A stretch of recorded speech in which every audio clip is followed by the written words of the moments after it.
जी नमस्कार, आप सबों का बहुत बहुत स्वागत है आपके अपने वैभव क्लासेस के इस YouTube परिवार पर। आज के इस वीडियो के माध्यम से हम लोग चर्चा करेंगे कि हमारे पर्यावरण में कीटों का क्या महत्व है, कि क्या जो कीट होते हैं, इंसेक्ट्स जो होते हैं, क्या ये हमारे पर्यावरण के लिए महत्वपूर्ण होते हैं। अगर क्या होगा, ये कीट पतंग हमारे पर्यावरण में ना हो तो क्या हम लोगों पर भी इसका प्रभाव पड़ेगा। कीट किस तरह से हमारे लिए उपयोगी हैं, क्या हमारे दैनिक जीवन में भी जो है कीटों का महत्व है। आज इन्हीं पर हम लोग चर्चा करने वाले हैं और साथ ही साथ देखेंगे कि क्या मानव जो है इस विकास के क्षेत्रों में जो आगे बढ़ रहा है, इनका जो है कीटों पर क्या प्रभाव पड़ता है। आज हम लोग इसी पर चर्चा करेंगे। तो सबसे पहले हम लोग ये समझ लेते हैं कि कीट और जो पर्यावरण है ना, कि जो हम लोगों का पर्यावरण है, ये पर्यावरण जिसको हम लोग अंग्रेजी भाषा में क्या कहते हैं, इन्वायरमेंट कहते हैं। यानी कि एक ऐसा क्षेत्र जहां हम लोग रहते हैं और उस परिवेश से हम लोग क्या होते हैं, प्रभावित होते हैं। तो कहीं ना कहीं हम लोग अपने खुद के पर्यावरण से क्या होते हैं, प्रभावित होते हैं, संबंधित होते हैं, यानी कि सब साथ मिलजुल करके रहते हैं। तो पर्यावरण जो होते हैं वह दो शब्दों से मिलकर के बना होता है, एक परि होता है और दूसरा क्या होता है, आवरण। यानी कि किसी भी जीवधारी के जो चारों तरफ का क्षेत्र होता है वह उस जीवधारी का क्या कहलाता है, पर्यावरण। यानी परि का मतलब होता है चारों तरफ का क्षेत्र, जहां पर वो जीवधारी क्या करते हैं, निवास करते हैं, पाए जाते हैं। और आवरण जो होता है वह उसका सराउंडिंग होता है, जो जीवधारी जहां पर रह रहे हैं उसके अनुरूप ढलते बदलते हैं। कहने का मतलब वहां पर रहने के लिए क्या होता है, अनुकूलित होता है। तो परिमन होता है चारों तरफ का परिवेश, है ना। आवरण का मतलब होता है क्षेत्र या परिवेश, परिमन क्या होता है, चारों तरफ। तो किसी भी जीव के चारों तरफ का क्षेत्र ही जो है उस जीवधारी का क्या कहलाता है, सराउंडिंग कहलाता है, पर्यावरण कहलाता है। जैसे अगर हम लोग मछली की बात करें, तो मछली कहाँ रहती है भाई, तो मछली रहती है जल में, यानी पानी में। इसका घर कहाँ है, पानी में है ना। तो ये एक्वेटिक मीडियम्स में रहती हैं। तो इनका जो चारों तरफ का जो क्षेत्र है, यानी कि जो पानी है, वह उसका खुद का पर्यावरण है। हम लोग जो हैं, यानी कि मनुष्य जो है अपने स्थल मंडल में रहते हैं और यहाँ पर निवास करते हैं। और इनके चारों तरफ का जो सराउंडिंग होता है, यानी कि हवा है, जल है, मिट्टी है, और भी बहुत सारे पेड़ पौधे हैं, जीव जंतु हैं। तो हम लोग का जो सराउंडिंग है कहीं ना कहीं जो है ये हम लोगों को प्रभावित करता है, और कहीं ना कहीं हम लोग जो है इनसे क्या हैं, जुड़े हुए हैं। और इस तरह से जो है क्या होता है, पर्यावरण का निर्माण होता है। यानी कि जहाँ पर हम लोग रह रहे हैं उसके अंतः संबंध से, और वह हम लोग को क्या करता है, प्रभावित करता है। तो उसको हम लोग क्या कहते हैं, पर्यावरण। यानी कोई भी जीवधारी जहाँ रह रहा है वह अपने क्षेत्र से प्रभावित होता है और मिलजुल करके रहता है, तो उसको क्या कहते हैं हम लोग, पर्यावरण कहते हैं। यानी कि परिजोर आवरण, यानी पर्यावरण, है ना। अब चलिए इंसेक्ट की बात कर लेते हैं। इंसेक्ट जो होते हैं यह क्या है भाई, तो इंसेक्ट सबसे पहले जो है यह जंतु के अंतर्गत आते हैं, यानी यह जंतु जगत या संघ के अंतर्गत आता है। अब देखिए इंसेक्ट जो है वह जंतु जगत के वर्गीकरण में ऑर्थ्रोपोडा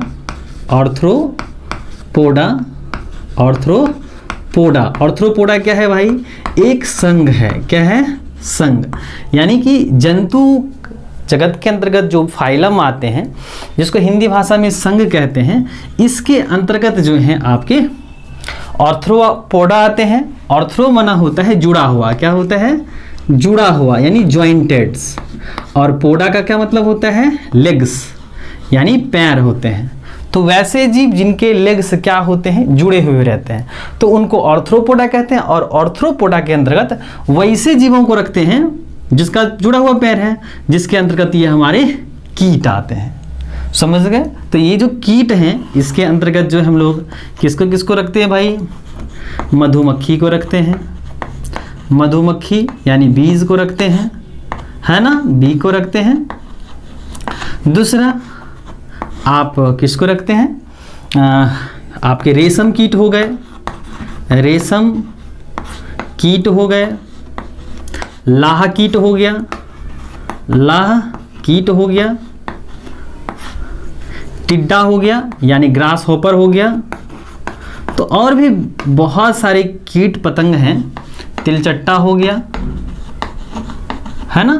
ये सारे के सारे क्या हैं, कीट हैं, इंसेक्ट्स हैं। तो अब देखा जाए तो इंसेक्ट हमारे पर्यावरण के साथ किस तरह से इंटरैक्ट रहते हैं। जैसा कि हम लोग जानते हैं कि जो हमारे पर्यावरण में जो पौधे होते हैं, कहीं ना कहीं जो है पौधे हमारे लिए बेहद उपयोगी होते हैं। यानी कि जो रोटी कपड़ा और मकान है, इन सबों की जो ज़रूरत होती हैं वो हम लोगों के पौधों से ही आते हैं। यानी पूर्ति जो है वो मुख्य रूप से हमारे पौधे ही करते हैं, क्योंकि भोजन बनाने की जो कला होती हैं वो हमारे पौधों के पास ही होती हैं। तो ये जो पौधों में भोजन बनाने की कला होती हैं, क्यों होती हैं भाई, क्योंकि इसमें क्या होता है, क्लोरोफिल होता है। और जब क्लोरोफिल होगा तो भाई प्रकाश संश्लेषण करेंगे, और प्रकाश संश्लेषण जब करते हैं तो ये क्या करते हैं, भोजन संग्रह करते हैं, है ना। तो अब देखिए जब भोजन बनाएंगे तो इसमें क्या होगा, फल बनेंगे। फल कहाँ से बनेंगे, तो पुष्प से बनेंगे। तो इस दौरान क्या होता है, एक प्रक्रियाएं होती हैं जिसमें परागकण का स्थानांतरण होता है। क्या होता है, परागकण का क्या होता है, स्थानांतरण होता है, स्थानांतरण होता है।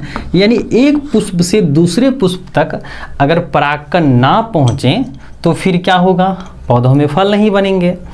तो इस स्थिति में क्या करते हैं, ये जो इंसेक्ट्स हैं ये पॉलिनेटर का काम करते हैं। क्या करते हैं, पॉलिनेटर। पॉलिनेटर मतलब एक एजेंट का काम करते हैं, जिसमें ये इंसेक्ट्स क्या करते हैं, एक पुष्प से दूसरे पुष्प तक परागकण को पहुंचाते हैं। इस स्थिति में क्या होता है, अगर कीट ना हो तो फिर पॉलिनेशन की प्रक्रिया नहीं होगी, और पॉलिनेशन की प्रक्रिया नहीं होगी तो फिर क्या होगा, फल नहीं बनेंगे, और फल नहीं बनेगा भाई साहब तो फिर हम लोगों को भोजन कहाँ से मिल पाएगा, हम लोग को अनाज नहीं मिल पाएगा ना। तो इसलिए क्या है, ये इंसेक्ट्स बेहद ज़रूरी हैं इस दृष्टिकोण से भी, क्योंकि पौधों में पॉलिनेशन होने हैं, परागण की प्रक्रियाएं होनी हैं, और जहाँ से हम लोग के पौधों के प्रोडक्ट्स तैयार होते हैं, है ना। चलिए अब नेक्स्ट देखें, दूसरा अगर ये कीड़े मकोड़े ना रहें तो फिर क्या होगा, हम लोगों को जो मधु होता है ना, जो क्या होता है, मधु होता है यानी हनी जिसको आप कहते हैं, तो ये नहीं मिल पाएगी। मोम नहीं हो पाएंगे, यानी कि जो आप अलग अलग फेस्टिवल जैसे कि दिवाली हो गया उस पर हम लोग मोमबत्ती का इस्तेमाल करते हैं, दीप जलाते हैं तो मोमबत्ती होता है। तो जो मधु होती है, हनी है, मोम है यानी वैक्स है, ये सब हम लोगों को कहाँ से प्राप्त होता है, मधुमक्खी से प्राप्त होता है। और कहीं ना कहीं जो है ये इस दृष्टिकोण से भी बहुत महत्वपूर्ण है, क्योंकि पर्यावरण में अगर कीड़े मकोड़े नहीं रहेंगे तो फिर परागण कौन करेगा। अगर परागण नहीं होगा भाई साहब तो फिर क्या हो जाएंगे, हम लोग के पौधों में फल नहीं लगेंगे, और फल नहीं लगेंगे तो फिर हम लोग खाएंगे क्या। तो ये बहुत बड़ा महत्व है, यानी कि यह क्या करता है, यह एजेंट का काम करता है, यानी पॉलिनेटर्स का काम करता है। चलिए अब आइए एक रेशम कीट, है ना, जो रेशम कीट होते हैं जिसको हम लोग बॉम्बैक्स कहते हैं। क्या कहते हैं, बॉम्बैक्स कहते हैं। ये आपके रेशम कीट पालन में इसका इस्तेमाल किया जाता है, जिससे अलग अलग रेशमी वस्त्र बनाए जाते हैं, है ना, अलग अलग पहनावे ओढ़ावे के जो हैं वस्त्र बनाए जाते हैं, जो आपको रेशम कीट से देखने को मिलता है। लाह का कीड़ा जो होता है, लैसीफर लैका, क्या होता है, लैसीफर लैका यानी लाह कीट, है ना, लैका, ये क्या करते हैं, आपके लाह तैयार करते हैं, है ना। टिड्डा होते हैं ये ग्रास हॉपर, जो कि अलग अलग क्या करते हैं, आहार श्रृंखला को कायम बनाए रखते हैं। तो ये क्या होता है, जितने भी सारे इंसेक्ट्स होते हैं कहीं ना कहीं जो है किसी एक बड़े लेवल का भोजन है, क्योंकि प्रकृति में एक नियम चलता है और कहा जाता है कि हर एक बाप का एक बाप होता है जिसको हम लोग क्या कहते हैं, दादाजी कहते हैं। तो हमारे प्रकृति में कहीं ना कहीं जो है इस तरह का जो रूल्स बनाया दिया गया है कि हर एक जीव जो है क्या करेगा, यानी कि प्रत्येक जीव जो है वह किसी जीवधारी को क्या कर लेगा, खा लेगा, ये नियम है। तो अब क्या होता है कि ये जो इंसेक्ट्स हमारे हैं, ये इंसेक्ट जो हैं कहीं ना कहीं ये किसी दूसरे पोषी स्तर का भोजन है, मुख्य आहार है। और आहार श्रृंखला की अगर हम लोग बात करें तो अगर घास के मैदान को देखें तो पहला हम लोगों का घास है, दूसरा क्या है भाई, टिड्डा है, उसके बाद मेढक है ना, मेढक है, फिर आगे क्या है भाई, सर्प है, और सर्प के बाद क्या है, पक्षी हैं। तो हम लोग किसकी बात कर रहे हैं, हम लोग बात कर रहे हैं टिड्डा की, इंसेक्ट्स की बात कर रहे हैं। तो अगर ये पोषी स्तर अगर हटा दिया जाए हमारे इकोसिस्टम से तो क्या हो जाएगा, देखिए क्या हो जाएगा, जो मेढक है इसको भोजन नहीं मिल पाएगा, और जो पौधे हैं ये जो भोजन बना रहे हैं कहीं ना कहीं जो है मेढक या सर्प जो है डायरेक्टली तो इसको नहीं खाएंगे।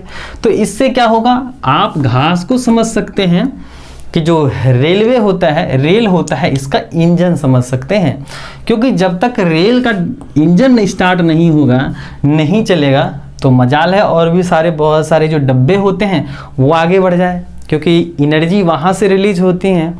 तो उसी तरह से हमारे पर्यावरण में क्या होता है, जो ग्रासेस होते हैं, घास होते हैं, ये एनर्जी को स्टोर करते हैं और यह क्या करते हैं, अलग अलग स्तरों तक यह क्या करते हैं, ऊर्जा का स्थानांतरण करते हैं। तो मेढक किसको खाएगा भाई, टिड्डा को, टिड्डा घास को खाएगा। तो इस तरह से जो ऊर्जा का स्थानांतरण होता है वह एक दिशा में होता है, क्योंकि भोजन का जो कंजम्पशंस है, यानी ऊर्जा का जो कंजम्पशंस है, इस तरह से भोजन क्या करते हैं, एक दूसरे का आहार बनते हैं और इस तरह से ऊर्जा का स्थानांतरण हो पाता है। तो अगर इंसेक्ट को हटा दिया जाए तो फिर क्या होगा, इतने सारे जीवों में ऊर्जा कहाँ से प्राप्त हो पाएगी। तो इस तरह से ये क्या है, एक दूसरे से रिलेटेड है। अगर किसी भी पारिस्थितिक तंत्र में अगर एक स्तर को हटा दिया जाए तो इसका प्रभाव जो है पूरे इकोसिस्टम पर पड़ता है। तो ये जो इकोसिस्टम पर प्रभाव पड़ा तो कहीं ना कहीं हम लोग भी उससे जुड़े हुए हैं।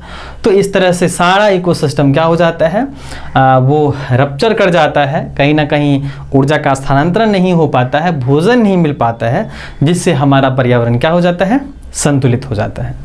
अब हम लोग देखते हैं कि क्या मनुष्य के विकास के कारण कीट पर इसका प्रभाव पड़ा है। तो हाँ भाई, ज़रूर पड़ा है, क्योंकि जब हम लोगों ने अर्बनाइजेशंस किया, आधुनिकीकरण के क्षेत्रों में अपना पांव रखा, तो क्या है कि जो वन है, उपवन है, अलग अलग तरह के प्राकृतिक संसाधन हैं, उनका हम लोगों ने हनन करना शुरू किया।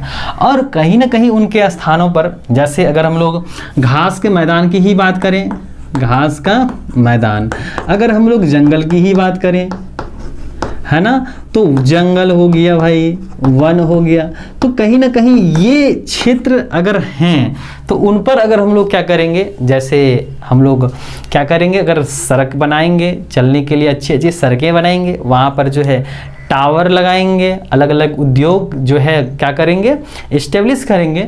तो इस तरह से हम लोग को जंगल और वनों को काटना होगा। तो काटेंगे या कहीं ना कहीं जो है हम लोग कम्युनिकेशंस टावर, यानी टावर वगैरह जो होता है, कहीं ना कहीं उससे क्या होता है, आपके टेलीफोन जो होते हैं, मोबाइल फ़ोन होते हैं, उससे क्या होते हैं, अलग अलग तरह के रेडिएशंस निकलते हैं और उस रेडिएशन से हमारे इंसेक्ट क्या होते हैं, उस क्षेत्र से दूर भागते हैं और डेथ भी हो जाती हैं। हम लोगों के खेतों में जो खरपतवार नाशक दवाइयाँ होती हैं, बीएचसी धूल होता है, डीडीटी होता है, या अन्य प्रकार के जो भी कीटनाशक इस्तेमाल किए जाते हैं, वो डायरेक्टली हम लोग पौधों पर या हम लोग अपने पर्यावरण में उसका उपयोग करते हैं, जिसकी वजह से क्या होता है, इंसेक्ट किल होते हैं और इस तरह से क्या होता है, हमारे पर्यावरण पर इसका प्रतिकूल प्रभाव पड़ता है। तो कहीं ना कहीं जो है हम लोग अपने आधुनिकीकरण के चलते जो है हम लोग कीट पतंगों को क्या कर रहे हैं, नष्ट कर रहे हैं। और अगर इस तरह की बातें अगर चलती रहे, अलग अलग प्रकार की कीट जो हमारे पर्यावरण के लिए बेहद महत्वपूर्ण हैं, अगर वो ना रहें तो फिर हमारा पर्यावरण क्या हो जाएगा, असंतुलित हो जाएगा और हम लोग एक ही कतार में लगे हुए हैं। तो इसीलिए इसका प्रभाव हम लोगों तक भी आने वाला है। तो इस तरह से हम लोग कीड़े मकोड़े को बचा सकते हैं। और लास्ट में जाते जाते बता दें कि जो कीट पतंग होते हैं ना, ये दुनिया के यानी कि जो हम लोगों का जो जगत स्तर है, इसमें सबसे ज़्यादा अगर संख्या में कोई पाया जा रहा है तो वो आपके आर्थ्रोपोड्स ही होते हैं। यानी कि जंतु जगत का क्या है भाई, जंतु जगत का सबसे लार्जेस्ट फाइलम कौन है भाई, आर्थ्रोपोडा है। यानी कि कीड़े मकोड़े की संख्या इतनी अधिक है और भी जितने भी सारे जीव हैं वो कहीं ना कहीं सबसे ज़्यादा संख्या में पाए जा रहे हैं। तो कीड़े का जो है या कीट का जो है अपना एक अलग ही दुनिया है। और कीट में क्या होते हैं, 6 लेग्स होते हैं, ध्यान रखिएगा। इसीलिए इसको हम लोग क्या कहते हैं, हेक्सापोडा कहते हैं। यानी कि कीड़े में 6 पैर होते हैं और हम लोग क्या कहते हैं, कीड़ा मकोड़ा कहते हैं ना जी, कीड़ा और मकोड़ा, कीड़े और मकोड़े कहते हैं। तो ये दोनों अलग अलग चीज़ें हैं। अगर कीट की बात करें, कीड़े की बात करें, तो इसके पास 6 पैर हैं, 6 लेग्स हैं, और मकोड़े के पास 8 लेग्स होते हैं। तो ये अलग अलग डिफरेंसेस हैं आपके इंसेक्ट और स्पाइडर्स में।